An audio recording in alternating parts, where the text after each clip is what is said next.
জনাব মোহাম্মদ জাহিদুল ইসলাম ধলু ভাই, আমরা করতালি দিয়ে এবং ফুলের শুভেচ্ছা জানিয়ে বিনীতভাবে অনুরোধ জানাবো আসন গ্রহণ করবার জন্য।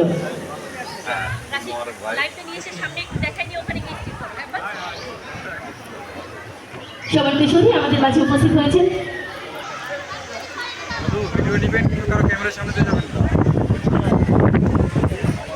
আমরা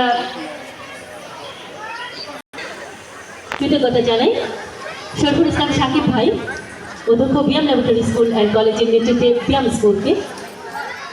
কৃতজ্ঞতা জানাই অখিল চন্দ্র সরকারের নেতৃত্বে সঙ্গীত নিকেতনকে। কৃতজ্ঞতা জানাই নেতৃত্বে ত্রিতালকে, গীতাঞ্জলি একাডেমিকে।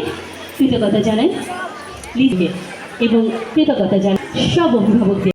বড় একটি স্বপ্ন নিয়ে বড় একটি আয়োজনের প্রচেষ্টা করেছি। সেই স্বপ্নের বাস্তবায়ন আজকের শতধ্বনিতে স্বাধীনতার আয়োজন। প্রথমেই জানাবো সেই মানুষটি যিনি সংগঠনকে ভালোবেসে এইরকম নওগাঁর মতো একটি জায়গায় আজ থেকে উদ্যোগ নিয়েছিলেন আমাদের শিশুরা সাহসিক কাজ, যিনি কাঁধে ঝোলা নিয়ে একটি একটি করে বাচ্চা সংগ্রহ। আজকের অনুষ্ঠানে আমাদের নওগাঁ 5 আসনের সংসদ সদস্য বিশিষ্ট জাহিদ ইসলাম ধলু, উপসচিব ও প্রশাসক নওগাঁ পৌরসভা স্যার আমাদের মাঝে উপস্থিত রয়েছেন। জনাব বিশেষ উপস্থিত রয়েছেন জনাব জয়ব্রত পাল, অতিরিক্ত পুলিশ সুপার মহোদয়। আমাদের মাঝে উপস্থিত আছেন মুক্তিযোদ্ধা SM সিরাজুল ইসলাম। আমাদের মাঝে উপস্থিত আছেন আমার সামনে আমার বড় ভাই দেখতে পাচ্ছি বেলাল ভাই সহ সাংবাদিক, আমার পলাশ ভাই, আমার স্যারেরা, বিভিন্ন সাংবাদিক, বিভিন্ন সংগঠক এবং দর্শক, এবং আজকে যারা এই মঞ্চে যারা পরিবেশনা করবে তার স্বপ্ন বাস্তবায়ন এবং নয়নের পরিকল্পনা এবং সকলের সহযোগিতায় এটা আমরা করতে পেরে গিয়ে তারা পারফর্ম করে তারা অনেক বড় পর্যায়ে চলে গেছে। আমাদের যারা তৈরি করি আমরা এই সেগুলো আমরা বাবা অবনীত হয়ে থাকি। আজকে কিন্তু আমাদের এই সাংস্কৃতিক অঙ্গনকে তিনি নিয়েছেন। আমাদের কাজ মঞ্চে পরিবেশন করবো, আমরা আমাদের কাজগুলো করতে চাই, আমরা আমার স্বাধীনভাবে কাজ করতে চাই। আমাদের কাজগুলো আমরা সকলে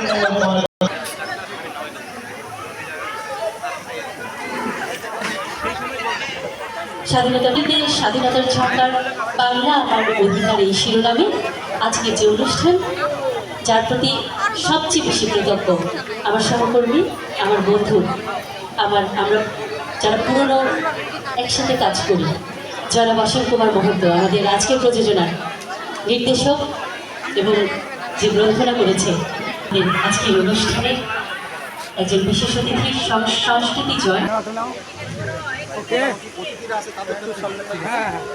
অনুরোধ জানাবো অনুভূতি প্রকাশের জন্য। ধন্যবাদ। হাতিগুড়িকে স্বাধীনতার 55 বছর পর শতধ্বনিতে স্বাধীনতার ঝঙ্কার বাংলা আমার অহংকার, এই নামে হাতিগুড়ির আজকের যে আয়োজন, হাতিগুড়িকে কৃতজ্ঞতা জানাতে হয়। স্বাধীনতা আমাদের এই বাংলাদেশ আজকে 27শে মার্চ, গতকাল 26শে মার্চ ছিল বাংলাদেশের জন্মদিন। শুভ জন্মদিন বাংলাদেশ। এই বাংলাদেশ স্বাধীনতা এসেছে এমন নয় যে আমরা কেক কেটে একটা স্বাধীন একটা দেশ পেয়েছি। একেবারে যদি আমরা ধরি 47-এর দেশ ভাগের পর থেকে 54 যুক্তফ্রন্ট নির্বাচন, 62 শিক্ষা আন্দোলন, 66 6 দফা, 69 গণ অভ্যুত্থান, 70 নির্বাচনের মধ্যে দিয়ে 71 সালে একটি উই রিভল্ট, একটি বাক্যর মধ্যে দিয়ে এভাবে আমরা একটি মুক্তিযুদ্ধ অর্জিত একটি বাংলাদেশ, এই বাংলাদেশে আমরা স্বাধীনতা লাভ করেছিলাম। আজকে 55 বছর পর হাতিগুড়ি যে কাজটি করছে এটি দায় এবং দায়িত্ব। হাতিগুড়িতে দায় এবং দায়িত্ব, হাতিগুড়িকে দরদের বাংলাদেশ থেকে দেখেছিল যে সেই দরদের বাংলাদেশ যেটি বিনির্মাণের জন্য আমাদের মুক্তিযোদ্ধারা মুক্তিযুদ্ধ করেছিল, আমাদের শহীদেরা শহীদ হয়েছিল, সেটি হাতিগুড়ি তার দায় দায়িত্ব থেকে আজকের এই মুক্তিযুদ্ধের এই 55 বছর পর এই অনুষ্ঠানটি অনুষ্ঠিত করতে যাচ্ছে। আমি গুণীজনেরা আছে কথা বলবে, আমি শুধু দুটো কথা বলতে চাই। এই অনুষ্ঠানগুলো করতে গেলে শুধু শ্রম মেধায় এই অনুষ্ঠানগুলো হয়নি। এই অনুষ্ঠানগুলোর পেছনে অর্থের যোগান থাকতে হয়েছে, শ্রমের যোগান থাকতে হয়েছে। আমাদের এই অনুষ্ঠানগুলোতে আসলে পৃষ্ঠপোষকতা খুব প্রয়োজন। আমরা সামাজিকভাবে সমস্ত বাংলাদেশ জুড়ে এই অনুষ্ঠান, এমন অনুষ্ঠানগুলোর পৃষ্ঠপোষকতা করুন। সামাজিকভাবে মানুষজন এগিয়ে আসুক, সামাজিক প্রতিষ্ঠানগুলো এগিয়ে আসুক, এটি আমাদের কাম্য। বাংলাদেশ সরকারেরও কিন্তু একটি জায়গা রয়েছে, কি সেটা? জেলা শিল্পকলা একাডেমি। জেলা শিল্পকলা একাডেমি কিন্তু এখানে আমাদের পলাশ ভাই আছেন, যিনি দায়িত্বেও ছিলেন। জেলা শিল্পকলা একাডেমি কিন্তু এই কাজগুলোকে দায়িত্ব নিতে পারে। বাট আজকে আমাদের সামনে যিনি উপস্থিত রয়েছেন জনাব জাহিদুল ইসলাম ধনু ভাই, আমাদের খুবই প্রিয় একজন মানুষ এবং নওগাঁর অভিভাবক। আজকে তার সঙ্গে আমরা শুধু এটুকু বলতে চাই যে আসলে এই যে জেলা শিল্পকলা একাডেমি যে কাজগুলো করে, আমি কিন্তু একটা অনুষ্ঠান না গিয়েও বলে দিতে পারি ওই অনুষ্ঠানে কে উপস্থাপনা করছে, কারা